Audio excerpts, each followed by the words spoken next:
rekan saya Bapak Kris tadi, Pak Ketua kita rombongan kita, tadi sudah memberi keterangan untuk dibuat laporan polisi. Dan selanjutnya nanti ini akan diproses, dinaikkan menjadi penyidikan nanti. Setelah itu nanti, setelah dilakukan nanti penyidikan, pelakunya akan segera ditangkap. Karena di sini di dalam BP ini cukup beberapa berlapis-lapis pasal. Salah satunya di sini mengenai TPPU, yaitu tindak pidana pencucian uang yang ancaman hukumannya yaitu 5 tahun ke atas. Berarti secara subjektif maupun objektif, si pelaku Mr. M bisa dilakukan penangkapan, penahanan, dan kroni-kroninya maupun semua yang terkait turut serta segala macam. Oleh karena itu saya himbau kepada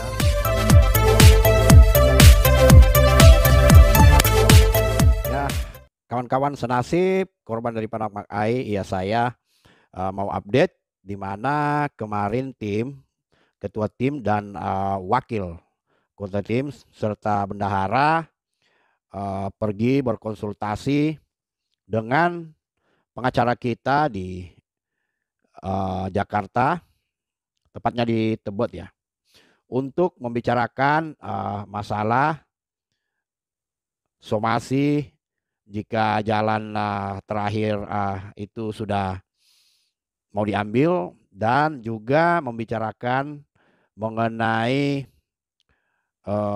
nasihat daripada Kabarreskrim untuk membentuk suatu paguyupan. Ya, kita sudah ada grup, sudah ada beberapa grup, dan juga kita tim ini ya seperti paguyupan, tapi masih ada di grup WhatsApp, beberapa di grup WhatsApp ya.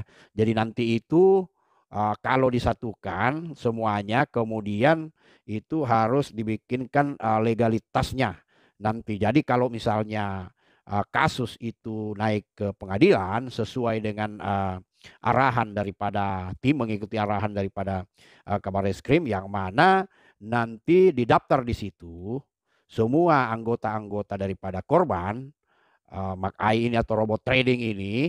Dan nanti kalau misalnya di pengadilan kemudian disita sampai selesai gitu ya, kemudian disita, dilelang, nah uang itu nanti akan diberikan kepada paguyupan, jadi bukan orang per orang. Jadi daftar jangan ada yang terlewatkan, agar supaya uang itu seperti yang kita nonton di video tidak disita negara. Tentunya kalau misalnya ada kelebihan setelah bayar, dan tentu itu akan disita untuk negara. Nah, tim ini yang urus kemarin, ketua tim dan wakil ketua tim, juga anggota bendahara dan anggota pergi ke pengacara untuk membicarakan masalah ini. Jadi memang benar-benar bahwa tim nanti akan mengambil keputusan itu yang terakhir apabila para merchant-merchant dan semua yang terkait ini buntu dalam hal mediasi. Tetapi kami masih salut, masih melihat give money untuk memerintahkan Pintar Cari Usaha dan Bendri yang terkait dengan mereka untuk menyelesaikan itu dengan tim meeting. Dan kalau tidak, pihak give money sendiri melalui legalnya mereka yaitu Pak Ramos akan mensomasi merchant-merchantnya mereka. Nah, begitupun IKN kemarin itu juga tim sudah rapat dengan mereka, dan pihak IKN sendiri juga memang cukup kooperatif dan sambil menunggu, karena memang ada di antara beberapa yang kena COVID ya dari pihak mereka. Nah, oleh sebab itu kawan-kawan, kita nanti mendiskusikan dengan ketua bagaimana selanjutnya.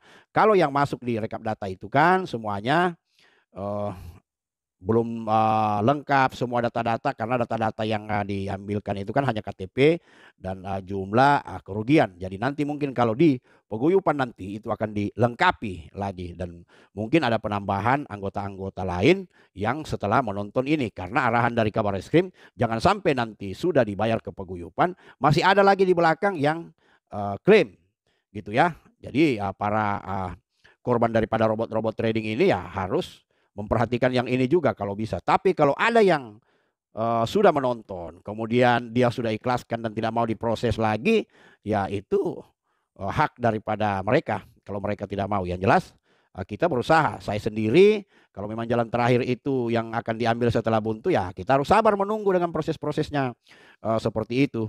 Ya, kita lihat videonya berikut ini. Apa pernyataan daripada pengacara kita waktu bertemu dengan ketua tim dan wakil ketua serta bendahara. Yuk kita lihat dulu yang apa yang dikatakan oleh pengacara kita.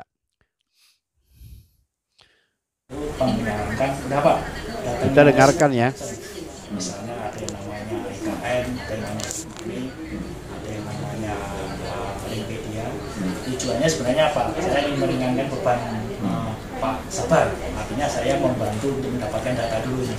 Karena Pak Sabar kan pasti sibuk dengan setelah saya mendapatkan data ini kan beberapa poin kan kita sudah dekat negosiasi dengan beberapa manajemen.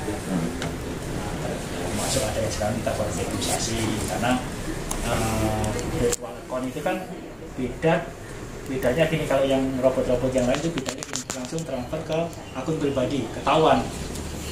Kalau Marka ini kan tidak. Marka ini kan dari kita transfer deposit ke bank itu kan masuk ke virtual account. Dari A bisa B bisa C itu terus berlanjut. Ya, ujungnya ini kan kita belum tahu siapa. Nah, setelah kita negosiasi ya kita sudah dipertemukan beberapa. Cuma ada beberapa merchant yang kayaknya ya sudah tantang, sudah somasi aja. Secara hukum saya ingin berdiskusi nih. Kalau seperti itu yang berkaitan dengan bank, karena bank sendiri kan sifatnya mediasi. Nah, bank saya cuma mediasi aja Pak. Apa silakan langsung seperti itu. Karena dia juga melindungi yang namanya nasabah. Saya bilang kita juga nasabah ini.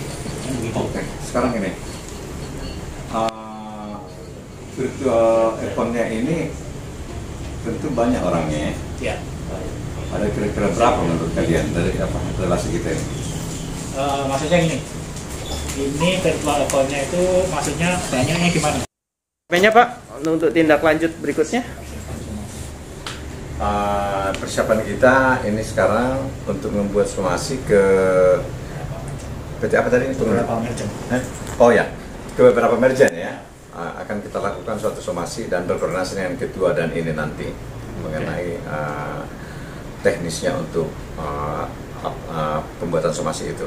Dan kita akan lakukan segera mungkin. Dengan ini semoga nanti merchant-merchant itu bertanggung jawab dan akan melakukan suatu mungkin negosiasi dengan kita. Dan tujuannya ya tentu untuk pemberesan ya terhadap klien-klien ini gitu. Ya, para korban MAKAI ya yang udah terdaftar ya Pak ya. Ya betul. Dan ini akan terus kita kejar. Kalau memang mereka tetap bantah tidak mau kooperatif, kita akan lakukan minta kepolisian untuk melakukan penyidikan kepada mereka. Gitu. Jadi meskipun hanya memakai jalur, mereka tetap salah satu tersangka ya Pak ya. Betul. Itu harus. Oke. Siap. Terima kasih Pak Sabar, terima kasih Pak Ketua dan Pak Juli. Iya. Oke. Nah itu kawan-kawan ya. Jadi memang tim sangat serius dalam mengurus ini tanpa henti-hentinya, tanpa kenal lelah. Kita menghargai kerjanya ketua tim, wakil ketua tim dan semuanya anggota-anggotanya. Kami memang sangat berharap korban-korban. Jadi termasuk saya mensupport juga di media bahwa inilah kerja daripada tim dan itulah usaha daripada tim agar supaya uang-uang korban ini bisa kembali seperti melalui 3 jalur yang pernah kita katakan tadi. Jadi itu jalan yang terakhir. Tapi kita berharap pihak IKN Give Money bisa menyelesaikan itu dan kalau untuk Tri Usaha Berkat kita sudah lihat sendiri dengan WhatsApp mereka ke tim dan juga waktu pertemuan bahwa mereka menyerahkan ke pihak hukum. Tapi blokir itu juga apa sudah dibuka kita tidak tahu ya, nanti kita lihat aja nanti perkembangannya bagaimana. Jadi korban-korban MAKAI diminta kesabarannya menunggu dan kita sama-sama berdoa dan tetap sama-sama berusaha untuk mendapatkan hak-hak kita. Itu adalah uang kita, bukan uang daripada merchant-merchant atau pihak mediator atau tempat penampungan. Jadi harusnya kalau misalnya mereka mengerti bahwa kalau memang uang si penipu itu masih ada di rekening virtual mereka, ya jangan dibuka dan mereka juga harus transparan nanti. Jadi bukan seperti yang mereka katakan, seperti untuk menutup-nutupi kebanyakan daripada para merchant-merchant ini. Ya itu aja kawan-kawan, selamat malam. Salam kompak.